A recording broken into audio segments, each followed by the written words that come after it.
Le député écologiste Aurélien Taché n'est pas seulement connu pour être le plus gros suceur de musulmans en France, il commence également à se faire une réputation de sacré loustic quand il est en soirée.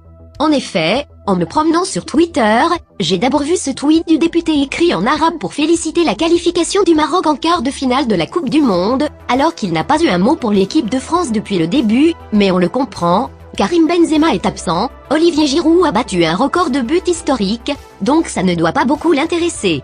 Ensuite, je suis tombé sur le tweet d'un metteur en scène de théâtre, qui nous raconte qu'Aurélien Taché s'est présenté totalement bourré lors d'une représentation, le soir même de la victoire du Maroc, et qu'il a invectivé et même menacé un comédien. Plus tôt dans l'année, Aurélien Taché avait déjà fait parler de lui en étant très alcoolisé dans un bar.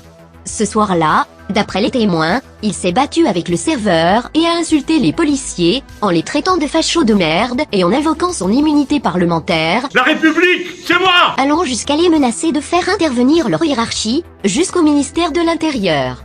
Ce qui est amusant, c'est qu'un autre homme politique a publié un tweet en arabe pour se féliciter de la qualification de l'équipe marocaine, et cet homme c'est Jean-Vincent Placé. Vous savez, cet écolo qui s'est pris 133 contraventions pour excès de vitesse, pour un total de 18 000 €, qu'il n'avait pas payé. Jean-Vincent Placé qui a aussi été mis en examen pour des agressions sexuelles par personne abusant de l'autorité conférée par sa fonction.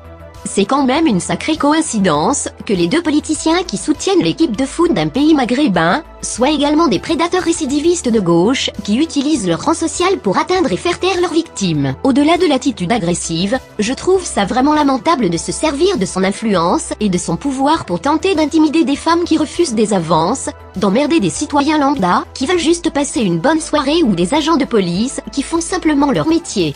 Psychologiquement, cette tendance à l'abus d'autorité sur des personnes plus faibles, c'est typique des raclures et des petites frappes, on va pas se mentir.